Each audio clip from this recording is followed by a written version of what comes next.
Hi అండి. అందరూ ఎలా ఉన్నారు? అందరూ బాగుండాలి, అందులో మనమందరం ఉండాలి. Welcome back to our channel Shweta's family. Welcome to one more daily vlog. ఇంక నా డైలీ రొటీన్ అయితే స్టార్ట్ అయిపోయిందండి. ఇంకా మా వారైతే క్యాలీఫ్లవర్ తీసుకొచ్చారనమాట. ఇంకా ఆయనకైతే క్యాలీఫ్లవర్ పకోడీ చేయాలంట. సో అదైతే పక్కన పెట్టేశాను, చేయాలి. ఇవాళ రేపో చూపిస్తాను. ఇంకా వాటర్ అయితే తీసుకున్నానండి. ఇంకా వాటర్ని బాయిల్ చేస్తున్నాను. ఈ బాయిల్ అయిన వాటర్ని కాచిన తర్వాత అందులో లెమన్ కొంచెం, అలాగే కొంచెం హనీ స్క్వీజ్ చేసేసుకుంటే ఇది బెస్ట్ బాడీ డీటాక్సిఫికేషన్ అనమాట. అంటే ఏంటి అంటే మన బాడీలో ఉన్న వ్యర్థాలన్నింటినీ బయటకు తొలగించడంలో ఈ లెమన్ వాటర్ విత్ హనీ అయితే ఉపయోగపడుతుందండి. ఎందుకు అంటే మనం వివిధ రకాల ఫుడ్స్ తీసుకుంటాం, అందులో ప్లాస్టిక్ వెళ్తుందో తెలియదు, అలాగే యాంటీబయాటిక్స్ తీసుకుంటాం. మన బాడీ అంతా టాక్సిఫై అయిపోయి ఉంటుంది అనమాట. సో ఎప్పటికప్పుడు బాడీని అయితే డీటాక్సిఫై చేసుకోవాలి. సో ఇలాంటి వాటర్ తాగడం వల్ల ఏంటి అంటే మనం న్యాచురల్గా డీటాక్సిఫై చేసుకోవచ్చు అనమాట. అట్లాగే ఇంకా మార్నింగ్ అయితే ఇడ్లీ పెట్టేశానండి. ఇంక ఇడ్లీ కూడా అవుతా ఉన్నాయి. మా పిల్లలకి మార్నింగ్ అంటే ఒంటిపూట బళ్ళు అని చెప్పాను కదా, సో వాళ్ళు 7:30 కల్లా వెళ్ళిపోవాలి కదా. సో ఇడ్లీ అయితే ఉడుకుతున్నాయి. ఇంకా నేను ప్యారలల్గా కొబ్బరి చట్నీ అయితే చేస్తున్నాను అనమాట. ఇంకా స్టార్ట్ చేశాను. నా లెమన్ వాటర్ అయితే రెడీ అయిపోయినాయండి. ఇంకా నేను కొంచెం హాట్గా ఉన్నాయని పక్కన పెట్టేసాను అనమాట. ఇంకా నేనైతే అవి తాగేయాలి. ఇంక ఈ లోపల మా పిల్లలకి స్నాక్స్ బాక్స్లు అయితే పెట్టేశాను. మా చిన్నోడికి ఏమో స్నాక్స్ వద్దంట, ఈరోజు ఇడ్లీయే కావాలంట స్నాక్స్ బదులు కూడా. సో అవి అయితే ఇడ్లీ పక్కన పెట్టి ఆరబెట్టేస్తున్నాను అనమాట. మరి వేడి అయితే బాగుండదు కదా అని. ఇంకా మా పిల్లలు అయితే టిఫిన్ తినేస్తున్నారండి. పెద్దోడు తింటున్నాడులే కానీ చిన్నోడు ఇంకా ఆడి గురించి తెలిసిందేగా, వాడు గొడవ. ఇంకా మా నాన్న పెట్టేస్తున్నారు. కానీ మరో టైం అవుతుంది, ఫాస్ట్గా తిను. ఇంకా వాళ్ళు రెడీ అయిపోయి ఇంకా స్కూల్కి వెళ్ళిపోతాను అనమాట 7:45 కల్లా. ఇదైతే న్యాచురల్ హెన్నా పౌడర్ అండి. మొన్న గోరింటాకు ఆకు దొరికిందనమాట. ఇంకా ఆకు తీసుకొస్తే దాన్ని ఇంకా ఒక 4 రోజులు అయితే నీడలో నానబెట్టాను, ఎండబెట్టిన దాన్ని ఇట్లా పొడైతే చేసుకున్నాను అనమాట. ఇందులోనే నేను కొంచెం మందారాకులు ఉంటాయి కదా, మందారాకులు కూడా తీసుకొచ్చి కడిగేసి వాటిని కూడా ఎండబెట్టాను. ఆ రెండు కలిపి అయితే ఇలా పొడి చేసుకున్నానండి. ఇంకంటే ఇంక దీన్ని నానబెట్టాలి అలా ఏం అవసరం లేదు. ఎప్పుడైతే మనం పెట్టుకోవాలి అనుకుంటామో ఒక అరగంట ముందు కావాలి అనుకుంటే ఇందులో నిమ్మరసం పిండుకోవచ్చు, పెరుగు యాడ్ చేసుకోవచ్చు. న్యాచురల్ ఇదనమాట. అంటే నేను ఆల్రెడీ ఒకటి ఫేమస్ బ్రాండ్ది వాడాను.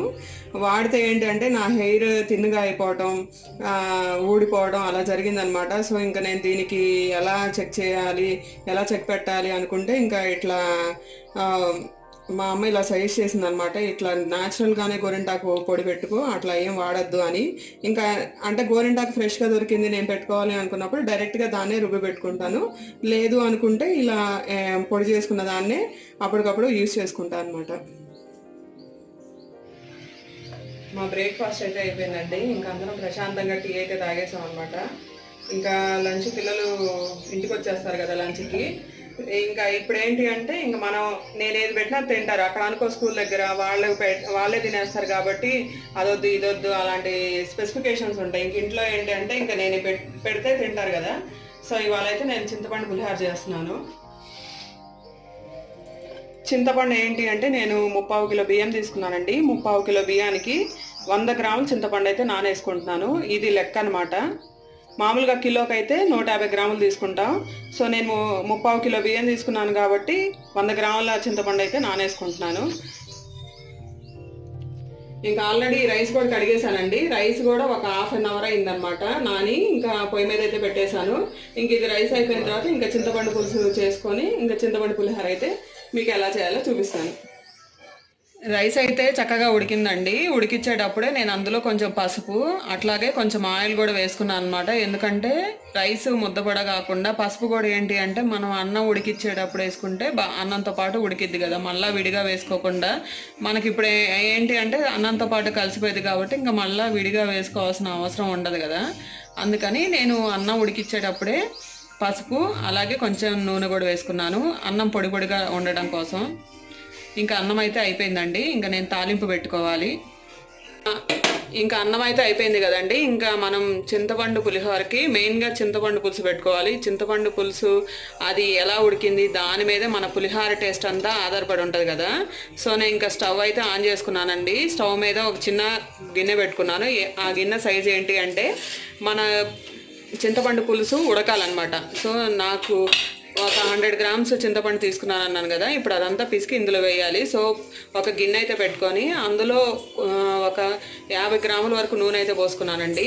ఎందుకంటే దీనికి కొంచెం నూనె ఎక్కువగానే పడుతుంది. అలాగే తాలింపు గింజలు వేగాలి, అలాగే మనకి చింతపండు పులుసు కూడా వేగాలి కాబట్టి సో నూనె అయితే కొంచెం ఎక్కువే వేసుకున్నాను. స్టవ్ మీద నూనె అయితే వేడెక్కుతుందండి. ఈ లోపల మనం దానికి కావాల్సిన తాలింపు గింజలు అన్నీ తీసుకోవాలి. తాలింపు గింజలు అంటే పచ్చెనపప్పు, ఆవాలు, జీలకర్ర, మినపప్పు, అలాగే కొంచెం పచ్చిపల్లీలు, కొంచెం జీడిపప్పు అండి. పచ్చిపల్లీలు వేసుకుంటే ఏంటంటే మన నూనెలో వేగుతాయి కాబట్టి అన్నీ టేస్ట్ బాగుంటుంది. ఎన్ని దినుసులు ఎక్కువ వేసుకుంటే నోటికి మనం నవ్వులేటప్పుడు పంట కింద తగులుతా అంత టేస్టీగా ఉంటాయి. సో మేమైతే కొంచెం ఎక్కువే తీసుకున్నాం అనమాట దినుసులన్నీ. ఇంకొక వేరే గిన్నెలో అయితే నేను పచ్చిమిర్చి అలాగే కరివేపాకు అన్నీ నీళ్ళలో నానబెట్టుకున్నానండి. కొంచెం ఉప్పు కూడా యాడ్ చేశాను అనమాట. పచ్చిమిర్చి అలాగే కరివేపాకులో ఉన్న డస్ట్ అంతా పోవాలి కదా. సో ఇవైతే ముందుగానే ఒక గిన్నెలో నీళ్లు పోసి ముందుగానే పెట్టేసుకున్నాను. ఇవి కూడా మనం చింతపండు పులుసులో అయితే వేసుకోవాలి. నూనె అయితే వేడెక్కిందండి. ఇంక తాలింపు గింజలు అన్నీ ఉన్నాయి కదా, తాలింపు గింజలన్నీ ఇంకా మనం నూనెలో వేసుకొని వేపుకోవాలి. తాలింపు గింజలన్నీ బాగా వేపుకోవాలండి. నిన్న మనం క్యారెట్ రైస్ చేసుకున్నాం కదా, క్యారెట్ రైస్ అయితే మా అమ్మకైతే బాగా నచ్చిందంట. ఇంకా ఆమె అయితే నువ్వు నిన్న క్యారెట్ రైస్ చేసావు కదా, ఈరోజు నేను చేస్తాను చింతపండు పులిహార ఎలా ఉంటుందో చూడు అని మా అమ్మే చేస్తుంది అనమాట ఇవాళ. ఇంకా మీకు కూడా చూపిస్తున్నాను. తాలింపు గింజలన్నీ దోరగా వేగాలండి. చూసారు కదా బాగా దోరగా వేగినాయి. స్టవ్ అయితే సిమ్లో పెట్టుకోండి. అట్లాగే ఇంకా వేగిన తర్వాత మనం కరివేపాకు అలాగే పచ్చిమిర్చి వేసుకోవాలి. పచ్చిమిర్చి అయితే మధ్యలోకి చీల్చుకోండి, లేకపోతే పచ్చిమిర్చిని హాఫ్ చేసుకోండి, లేకపోతే ఈ నూనెలో పడి పచ్చపాలు పొంగుతూ ఉంటాయి కదా. ఇది కరివేపాకు పచ్చిమిర్చి అయితే మనం ముందుగా పెట్టుకున్న తాలింపు గింజలు అయితే వేసేస్తున్నానండి.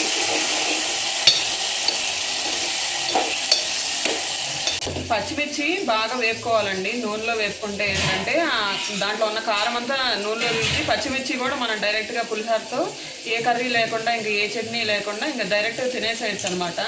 సో నేను అందుకని కొంచెం పచ్చిమిర్చి ఎక్కువగానే తీసుకున్నాను. అందులో మా మిర్చి కూడా కారం ఏమి ఎక్కువ లేవండి.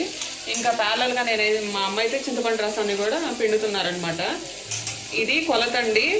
కిలో రైస్కి 150 గ్రాముల చింతపండు. నేను 30 కిలో తీసుకున్నాను కాబట్టి 100 గ్రాముల చింతపండు అయితే తీసుకున్నాను.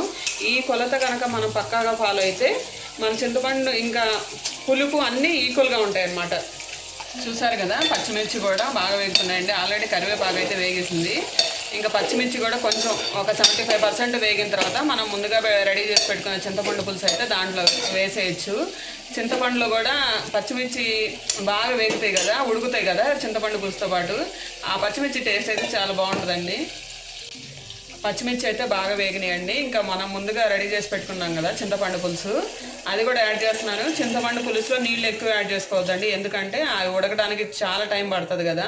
సో సరిపోయినన్ని నీళ్లు, కొంచెం నీళ్ళలోనే చింతపండు రసం మొత్తం వచ్చేట్లు మనం నీళ్లు తక్కువతో చేసుకుంటే ఏంటంటే తొందరగా పులుసు అనేది ఉడికిపోద్ది. లేదు ఎక్కువ నీళ్ళు పోసుకున్నామంటే మాత్రం అది చిక్కబడే వరకు ఉడికించడానికి చాలా టైం అయితే తీసుకుంటుందండి. సో దాన్ని బట్టి నీళ్ళు అయితే తక్కువగానే పోసుకోండి. 50 గ్రాముల కల్లుప్పు కూడా యాడ్ చేస్తున్నానండి. మళ్ళీ ఇంకోసారి కొలత అయితే రిపీట్ చేస్తున్నాను. 30 కిలో రైస్ తీసుకున్నాను, దానికి 100 గ్రాముల చింతపండు అలాగే 50 గ్రాముల కల్లుప్పు అయితే తీసుకున్నాను. సాల్ట్ కాదండి, కల్లుప్పు యాడ్ చేస్తున్నాను. కల్లుప్పు యాడ్ చేస్తేనే మనకి పులుసుకి టేస్ట్ అను అది తొందరగా కలిసిపోయింది కూడా. సాల్ట్ అయితే మనకి కొలత అర్థం కాదండి. సో నేనైతే కల్లుప్పే తీసుకుంటున్నాను అనమాట. 50 గ్రాములు కల్లుప్పు యాడ్ చేస్తున్నాను. ఇంకా కల్లుప్పు కూడా మన చింతపండు పులుసులో యాడ్ చేసాం కదండి. ఇంకా పసుపు అనేది రైస్లోనే యాడ్ చేసుకున్నాం కాబట్టి ఇంకా మనం ఏమీ యాడ్ చేసే పని లేదు. ఈ చింతపండు పులుసు కూడా బాగా తెల్లాలి, అలాగే గట్టిపడాలి కూడా.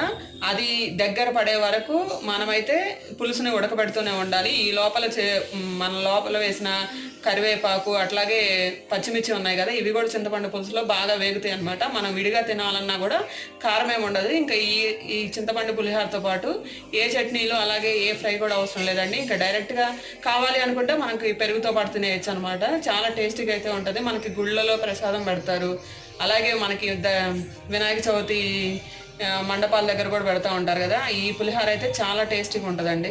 చూడండి చింతపండు పులుసు అయితే బాగా ఉడికిపోయిందండి. ఇందులోనే మనకి పచ్చిమిర్చి కానీ శనక్కాయ పప్పు, జీడిపప్పు అన్నీ అయితే బాగా వేగినాయి, అలాగే పులుసులో కూడా బాగా ఉడికినాయి అనమాట. ఇంకా పులుసు కూడా బాగా దగ్గర పడిపోయింది అనమాట. ఇంకా స్టవ్ ఆపేసుకోవడమేనండి. ఇంకా దించే ముందు ఒకసారి కొంచెం కొత్తిమీర ఆల్రెడీ తరిగి పెట్టేసుకున్నాను కదా, ఇది కూడా దాంట్లో వేసేసుకొని ఇంకా మనం డైరెక్ట్గా అన్నంలో కలిపేసుకోవడమే. ఇంకా ఉప్పు కానీ ఇంకేం పట్టమండి, ఆల్రెడీ కొలత ప్రకారం వేసేసాం కదా, ఆ కొలత లెక్కే సరిపోద్ది అనమాట. కొత్తిమీర అయితే వేసేసానండి. ఇంకా కొంచెం ఇంగువ అయితే చల్లుకుంటున్నాను. ఇంగువనే మనకి మంచి టేస్ట్ వస్తుంది పులిహోరకి. స్టవ్ ఆపేసుకునే వేస్తున్నానండి. ఒక్కసారి కలుపుకుంటే వేడి సరిపోయిద్ది, ఎక్కువ అవసరం లేదు.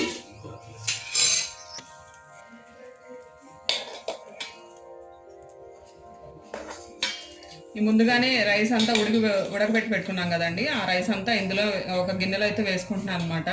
ఇందులో ఇంకా మనం పులుసు అంతా పోసి ఇంకా కలుపుకోవాలి.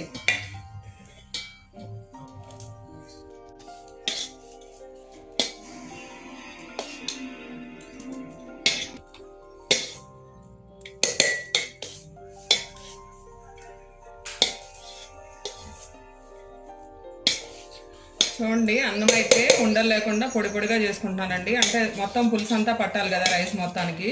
సో అన్నం ఉండలు లేకుండా మొత్తం కలుపుకుంటున్నాను అనమాట.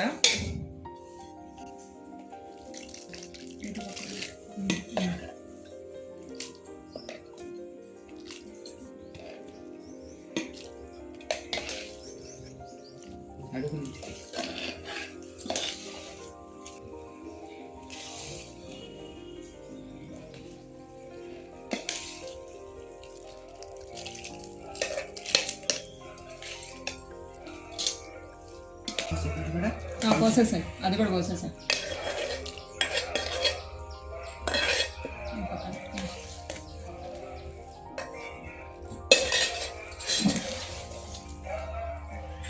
మొత్తం పులుసు అంతా పట్టేసిందండి. ఇప్పుడు కొంచెం ఎక్కువగా ఉందని ఏమనుకోవద్దు, కొంచెం సేపు ఆగితే మొత్తం రైస్ అంతా పీల్చేసిద్ది అనమాట పులుసుని.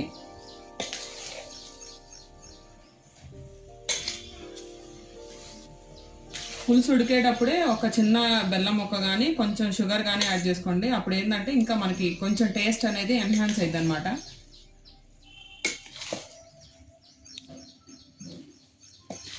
సో మొత్తం రైస్ అంతా కలిసింది, అయిపోయినట్టే. చూడండి మొత్తం కలిసింది, మొత్తం రైస్ అంతా కలిసింది. కొంచెం ఆరిన తర్వాత తినాలా? అంతే. ఇప్పుడు కొంచెం నిండుగా ఉన్నట్టు ఉందిలే కానీ కొంచెం సేపు ఆగితే మన రైస్ అంతా పులుసుని పీల్చేసిద్ది అనమాట. అప్పుడు ఇంకా పొడి పొడిలాడుతూ ఉంటుంది. చూసారు కదా ఇందాక ఎంత నిండుగా ఉందో, ఇప్పుడు అంతా పులుసు అంతా ఆరిపోయింది అనమాట. మొత్తం రైస్ అంతా పట్టేసింది.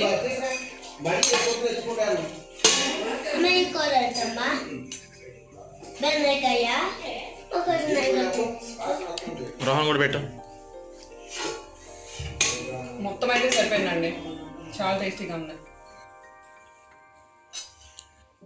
బాగుందా? పచ్చిమిరకాయ కూడా తింటావా? పచ్చిమిరకాయ కూడా తింటావా? బాగుందా? మా వాళ్ళందరూ ఇక్కడ సమావేశం అయ్యారంటే ఏదో పెద్ద పనే చేస్తున్నట్టున్నారు. ఏం చేస్తున్నారు రోహన్? ఎందుకు జీడిపప్పు? ఎందుకు పప్పు చెక్క? జీడిపప్పు పప్పు చెక్క? ఎందుకు జీడిపప్పు అట్లా ఎందుకు చేస్తున్నావు? అవునా, నువ్వు తింటున్నావా లెక్కేస్తున్నావా? అవునా.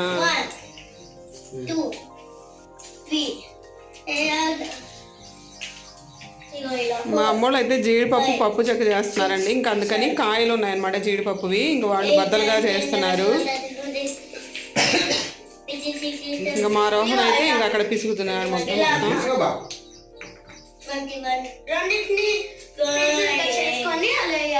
అవునా, ఎవరు చెప్పారు? ఏంటిది? షార్టా? అవునా.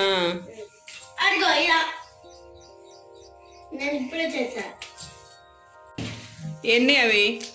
పావు కిలో జీడిపప్పు, అర కిలో బెల్లం వేసుకుంటే అంటే 1కి 2 బాగుంటుంది.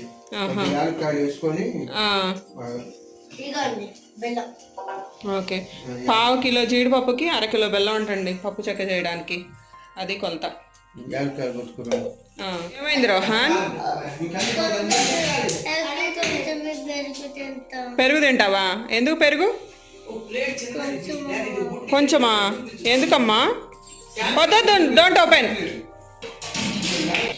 ఇందులోకి అయితే మేము ఒక సుమారు 6-7 యాలక్కాయలు దంచి జీడిపప్పులో వేస్తున్నారనమాట.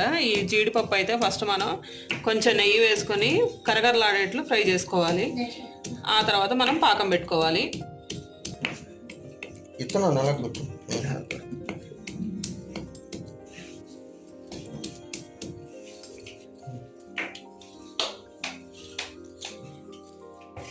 మా అమ్మ నాన్న అయితే పప్పు చెక్క వీటిలో స్పెషలిస్ట్ అనమాట. అరిసెలు, చక్రాలు, చెక్కలు అంటే మా షాప్లో కూడా చేస్తూ ఉంటారు. ఎవరైనా అడిగినప్పుడు ఆర్డర్స్ మీద ఇస్తూ ఉంటారనమాట.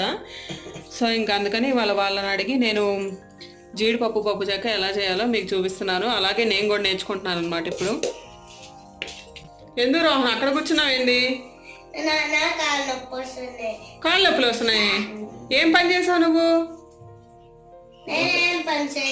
కొంచెం వాకింగ్ చేస్తే కాళ్ళు నొప్పులు వచ్చినాయా? స్టవ్ అయితే ఆన్ చేశానండి. స్టవ్ మీద అయితే నేను జీడిపప్పులు ఇది గిన్నెలోకి అయితే ఒలుచుకున్నాను. ఆ గిన్నె అయితే పెట్టాను అనమాట. ఇంకా అందులోనే నేను ఒక 2 స్పూన్ల నెయ్యి అయితే యాడ్ చేస్తున్నాను.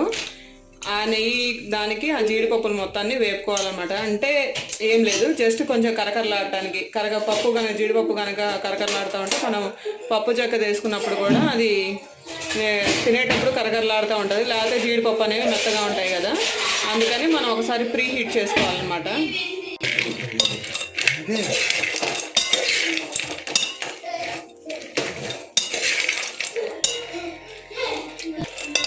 చూడండి జీడిపప్పు అయితే బాగా వేగుతున్నాయండి. ఇంకొంచెం ఒక 5 మినిట్స్ అయితే వేగాలి. ఇంకొంచెం వేడైతే చాలు.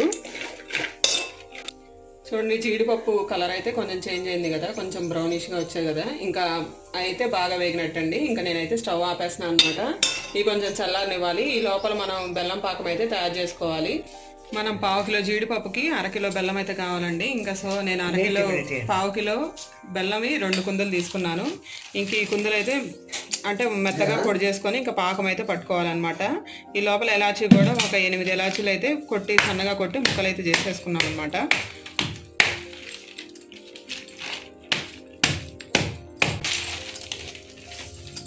పాకం కూడా మేము ప్యాన్లోనే పెట్టేస్తున్నాము. అందులో అయితే మనం జీడిపప్పు వేసి కలుపుకోవడానికి ఈజీగా ఉంటుంది అని. బెల్లం కరగడానికి కొంచెం అయితే నీళ్లు పోస్తున్నామండి. ఎక్కువ నీళ్లు పోయకూడదు, కొంచెమే నీళ్లు పోసుకోవాలి. సో ఇంకా ఈ ప్యాన్ అయితే నేను స్టవ్ మీద పెట్టేస్తున్నాను. బెల్లం అంతా కరిగి మనకి గట్టి పాకం అయితే రావాలండి. అది వచ్చే వరకు మనం పాకం అయితే పట్టుకోవాలి. ఈ లోపలైతే ఒక పేపర్ని అయితే రెడీ చేసుకున్నామండి. దానికైతే నేను నెయ్యి అప్లై చేశాను అనమాట. బెల్లం జీడిపప్పు పాకం వేసిన తర్వాత పేపర్కి అతుక్కోకుండా రావడం కోసం ఒక పేపర్ తీసుకుని దానికైతే నెయ్యి అప్లై చేశాను. నెయ్యి లేకపోతే నూనె అయినా అప్లై చేసుకోవచ్చండి. బెల్లం అయితే ఒక 50% అయితే కరిగిపోయిందండి. ఇంకొంచెం ఉంది. ఈ లోపల నేను ఏం చేసామంటే ఒక తెల్ల గిన్నెలో వాటర్ పోసుకున్నాం అనమాట. ఇందులో మనం పాకం వేయాలి. పాకం కనుక గట్టిగా ఉంటే ఇంకా అది మనం పప్పు చెక్కకి రెడీ అన్నట్టు. సో గిన్నెలో వాటర్ పోసుకొని అయితే రెడీగా ఉంచుకున్నాం. మామూలుగా అయితే ఏదైనా నలకలు ఉంటే మాత్రం ఫిల్టర్ చేసుకోవాలండి. ఇంకా దీంట్లో అయితే ఏం నలకలు లేవు. సో అందుకని మేమైతే ఫిల్టర్ ఏం చేయట్లేదు. చూడండి బెల్లం పాకం అయితే నేను వాటర్లో వేసి చెక్ చేస్తున్నాం అనమాట. అది వాటర్లో కనుక కరిగిపోయింది అంటే పాకం రాలేనట్టు, అది టంగానే మోగిద్ది అనమాట. ఇంకొంచెం అవ్వాలి.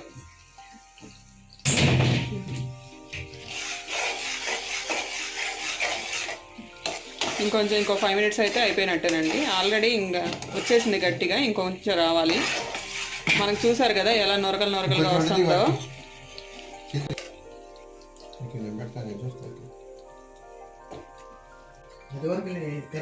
అయిందా?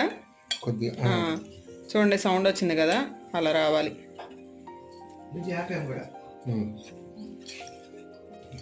పాకం అయితే అయిపోయిందండి. ఇంకా మేమైతే స్టవ్ ఆపేసాం అనమాట. చూడండి ఇంకా పాకంలో అయితే ముందుగా వేయించి పెట్టుకున్నాం కదా పప్పులు, అవన్నీ వేసేస్తున్నాము.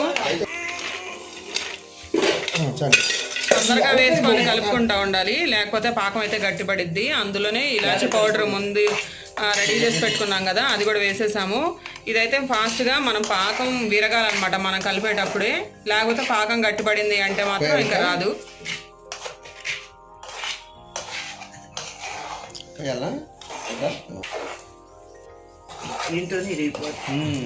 మనం కలిపేటప్పుడే పాక విరగాలి, అప్పుడే మనకి చెక్క అనేది గట్టిగా వస్తుంది.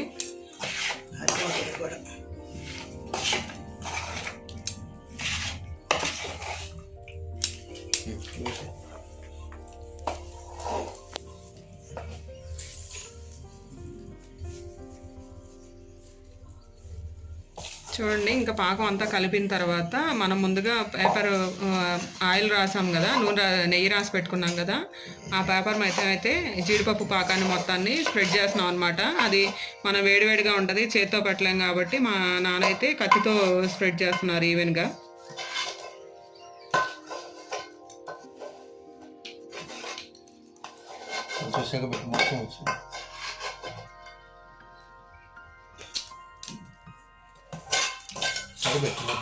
చూడండి, జీడిపప్పు పాకం అయితే రెడీ అయిపోయిందండి. ఇంకొంచెం ఆరాలి, ఆరితే మనం ఇంకా సర్వ్ చేసుకోవచ్చు. పప్పు ఎక్కువ వేసామని చెప్పు.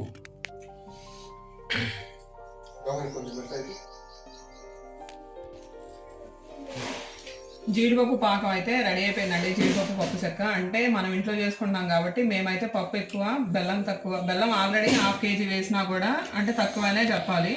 చూసారు కదా, ఎక్కువ అన్ని జీడిపప్పులే కనిపిస్తున్నాయి, పాకం అనేది తక్కువగా ఉంది. ఓకే, ఇటువంటివి బాగా చాలా టేస్ట్గా ఉంటాయి అని చెప్పి. ఇంకా మా పిల్లలకైతే పాలు కాగబెట్టి చాకోస్ వేస్తున్నానండి. పాలు అయితే కాలుతున్నాయి కదా, ఇంకొంచెం ఆరబెట్టడం కోసం ఇట్లా ఉంచాను.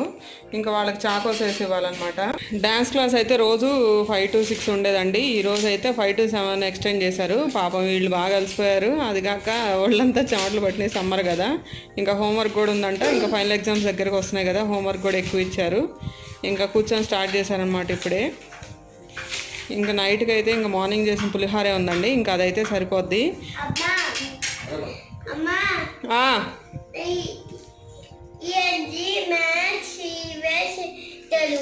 అవి ఇచ్చారా? రాయ్, ఫాస్ట్ రాయ్, టైం అవుతుంది. ఓకే, ఈ రోజు లాగైతే ఇదేనండి. మళ్ళీ వేరే లాగ్తో కలుసుకుందాం. బాయ్.